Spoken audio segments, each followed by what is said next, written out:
यति ने भैरव को बलि की जगह प्रसाद बताकर उसके सामने अपना माथा टेक दिया।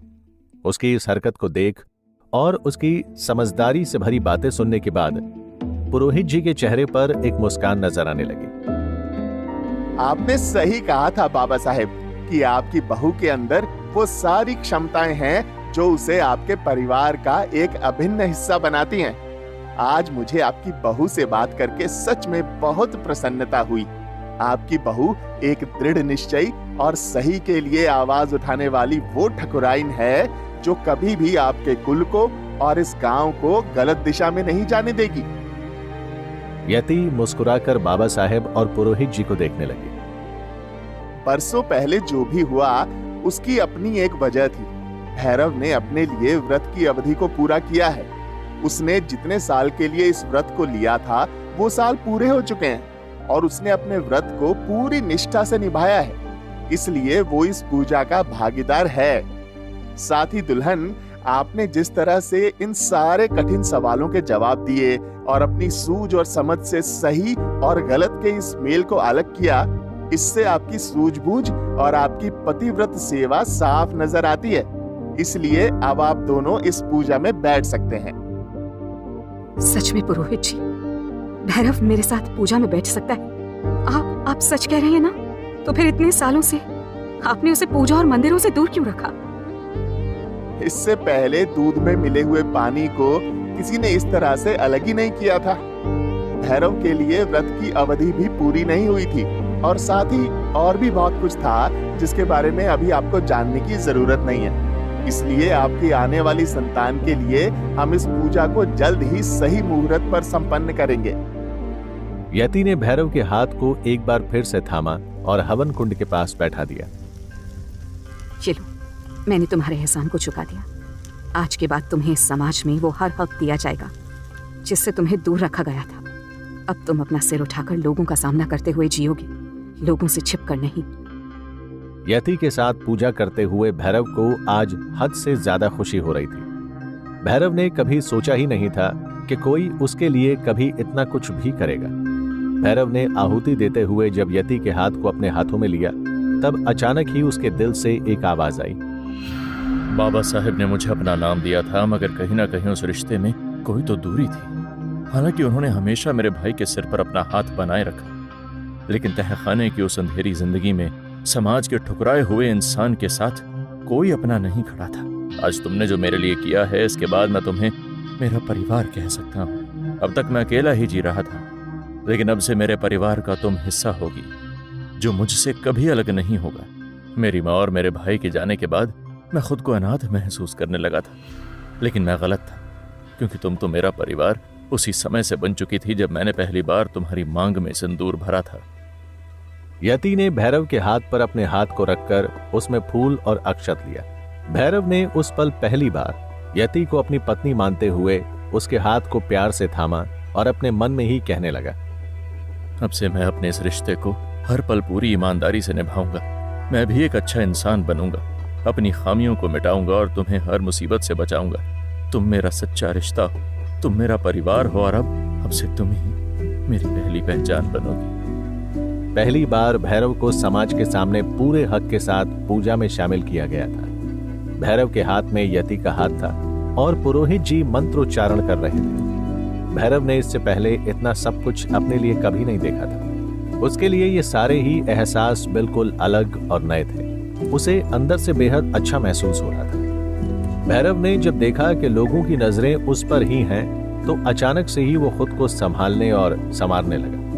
उसने अपने चेहरे पर हाथ फेरते हुए अपने बालों को ठीक किया और फिर अपनी कॉलर को ठीक करते हुए नजरें नीची करके बैठ गया। आज उसके चेहरे पर हिचकिचाहट और घबराहट दोनों ही मौजूद थी। उसका पत्थर दिल आज अचानक ही पानी की तरह बहने लगा था और शायद यही वजह थी कि अचानक उसकी आंखें नम होने लगी।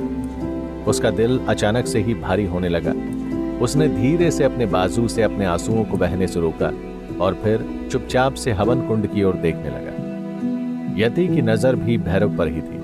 भैरव जब खुद को संभाल रहा था और अपनी नजरों को लोगों से चुरा रहा था, तब उसे देखकर यति का दिल बेहद दुख रहा था। इसके लिए इतने सालों तक कोई भी नहीं था बोलने वाला। जैसे मुझे घर से दूर रखा गया, इसे भी दुनिया की हर खुशी और हर सुख से परे रखा गया। एक बच्चा अपना सब कुछ खो देता है जब उसकी माँ उसके पास नहीं होती। मैंने मेरी माँ को खोने के बाद कभी दोबारा प्यार या दुलार नहीं पाया, और इसने तो अपनी जिंदगी ही किसी और के नाम कर दी। आज इसे इस छोटी सी चीज से कितनी खुशी मिल रही है। अपनी आधी जिंदगी इसने सिर्फ नफरत और अंधेरे में काटी है। इस हवन कुंड की अग्नि में मैं इसके हर अंधेरे को जला दूंगी। इसके लिए इसका ध्यान रखने वाला इसका भाई ही था, जिसने मेरी वजह से अपनी जान गंवा दी। अब इसके लिए इसकी आवाज मैं बनूंगी। शायद मृत्युंजय के लिए यही मेरी माफी होगी। यति ने जब भैरव की ओर देखा तो पाया कि भैरव की आंखें नम थी और वो अपने आंसुओं को लोगों के सामने आने से छुपाना चाह रहा था। इन्हें बह जाने दो। इतने सालों के बाद तो इन आंसुओं को भी खुशियों में बदलने का मौका मिला है, इसलिए इस मौके को गंवाओ मत। बहने दो इन्हें। यति की बात सुनते ही भैरव ने एक गहरी सांस ली और फिर बाबा साहेब की ओर देखने लगा। वो भी खुश नजर आ रहे थे। पता नहीं, अंदर से कुछ अजीब सा लग रहा है। ये खुशी है या गम समझ नहीं आ रहा। खुशी है तो आंसू क्यों आ रहे हैं, और अगर गम है तो ऐसा क्यों मन कह रहा है कि यह पल कभी ना गुजरे।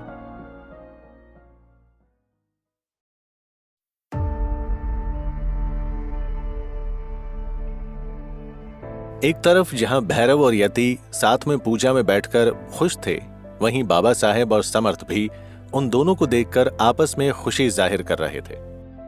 बाबा, समझ नहीं आता, इस छोटी चिड़िया जैसी लड़की ने आज कैसे सब कुछ बदल के रख दिया है। याद है ना बाबा, इसके आने से पहले हम सब कैसे जिंदगी जी रहे थे। ना ही घर में हम सब एक दूसरे के आसपास रह पाते थे और ना ही इन रिश्ते नातों के लिए हमारे पास वक्त होता था। हम तीनों बस जैसे तैसे बेकार बेजान जिंदगियां जी रहे थे। शायद इसीलिए कहते हैं कि घर में एक औरत का होना बहुत जरूरी है। एक औरत हर रिश्ते को पाल पोस कर पूरे घर को जन्नत बना देती है। इस छोटी सी बच्ची ने शायद वही किया है। सही कह रहे हो। ये बिल्कुल अपनी माँ नंदिनी की ही परछाई है। तुमने सही कहा, घर में एक औरत का होना जरूरी है, और नहीं तो कम से कम एक बच्चे का होना तो जरूरी है ही। पत्थरों में भी जान आ जाती है और बेजान सूने आंगन में किलकारियां गूंज उठती हैं।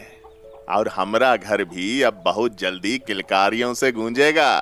देख लेना समर्थ, एक बार बहुरिया माँ बन जाए, उस दिन नंगे पांव जाएंगे कुलदेवी के दर्शन करने हम। हाँ बाबा, अब सोचता हूँ तो लगता है कि मैं गलत था। बहू को भैरव के साथ नहीं भेजना चाहिए था। ये खुशखबरी अगर थोड़े वक्त पहले मिल जाती तो बहू कम से कम हमारे साथ तो रहती। लेकिन बाबा, आप तो बहू को उस वक्त अपने पास रोक सकते थे। फिर भी सिर्फ मेरे एक बार कहने पर ही आपने बहू को उसके साथ जाने दिया। मुझे आज तक ये बात समझ में नहीं आई। काहे से हमरे महल से ज्यादा सुरक्षित बहुरिया इस बैल बुद्धि के साथ रहेगी, ये बात हम जानते हैं। वरना तो तुम भी जानते हो कि हम तुम्हारी भी बात जल्दी नहीं सुनते हैं। और घर में वो दूसरा उल्लू भी तो बैठा है जो बहुरिया के लिए दिक्कत बन सकता है। कार्तिक बाबू के पैर अब उल्टी दिशा में उड़ते दिख रहे हैं, इसलिए बहुरिया इसी के साथ ज्यादा सुरक्षित है। उधर दूसरी तरफ पुरोहित जी ने सिंदूर की एक थाल को उठाते हुए भैरव से कहा, तुम्हारा ब्रह्मचर्य पूरा नहीं हुआ था जब तुमने दुल्हन से विवाह किया था, लेकिन क्योंकि अब वो व्रत पूरा हो चुका है तो ईश्वर के चरणों में चढ़ाया गया सिंदूर ही भरो दुल्हन की मांग में।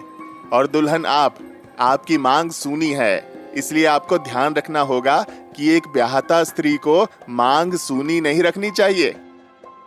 आज एक बार फिर से भैरव ने अपनी चुटकी में सिंदूर को भरा और यति की मांग की ओर अपने हाथ को ले जाते हुए यति की ओर देखने लगा। भैरव ने इससे पहले भी 2 बार यति की मांग भरी थी। पहली बार जबरदस्ती शादी के समय और दूसरी बार गुस्से में, जब वो यति को बचाने गया था।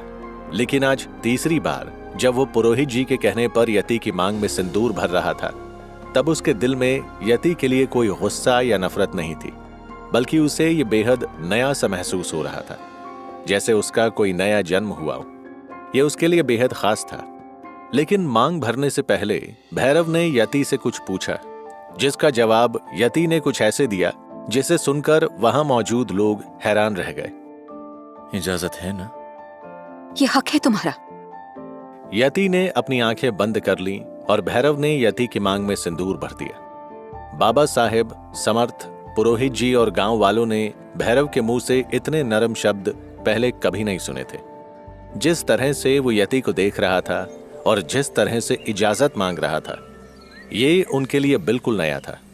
और बाबा साहेब को इस बात की बेहद खुशी थी कि यति भैरव के इस रिश्ते को शायद पूरी तरह से अपना चुकी थी। पुरोहित जी ने चंदन और हल्दी का टीका बनाते हुए भैरव से कहा, अपनी अनामिका उंगली से दुल्हन के गर्भ पर 5 बार टीका लगाएं। इससे आपकी संतान को ईश्वर का आशीर्वाद मिलेगा। भैरव ने जब ये सुना तो वो हड़बड़ा गया। उसने हिचकिचाकर पहले यति के पेट की ओर देखा और फिर यति की ओर देखने लगा। यति भी हैरान नजरों से उसे ही देख रही थी, लेकिन फिर उसने अपनी आंखें मींच लीं और हिचकिचाहट के साथ भैरव को आगे बढ़ने का इशारा कर दिया।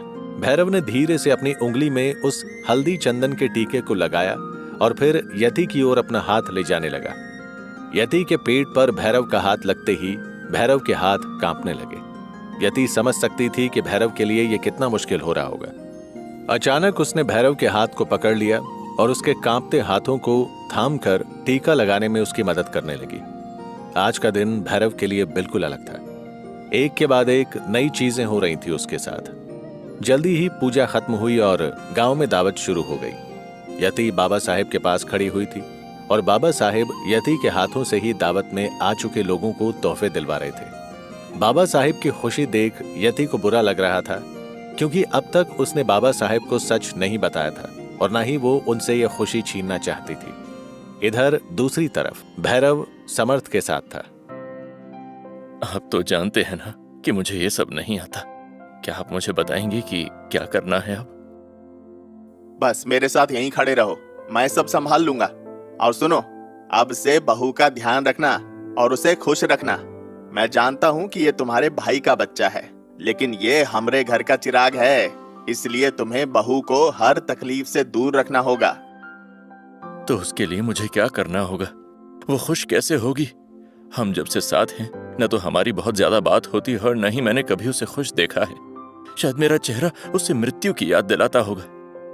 कोई बात नहीं, वक्त लगेगा थोड़ा सा। बस उसके साथ ईमानदार रहो। किसी भी रिश्ते को दिल से निभाओगे और सामने वाले की हर बात का ख्याल रखोगे तो रिश्ता खुद ब खुद खूबसूरत बनता चला जाएगा। ये सिर्फ उसके लिए ही नहीं, बल्कि हम सबके लिए मुश्किल है, क्योंकि तुम्हारे भाई के साथ हम सबका रिश्ता और भी ज्यादा गहरा था। फिर यति ने तो उसके साथ अपनी पूरी जिंदगी सोच ली थी, इसलिए उसे थोड़ा वक्त दो। और ये कोई ऐसी बात नहीं है कि जिसे मैं तुम्हें सिखाऊं, ये तुम्हें ही सीखना होगा। भैरव समर्थ की बात सुन उस दावत की भीड़ में यति की तरफ देखने लगा। तभी बाबा साहेब ने भैरव को चिल्लाते हुए अपने पास बुलाया।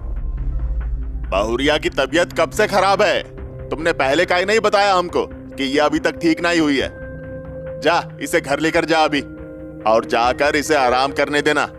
हम कल काम करने के लिए लोग भिजवा देंगे।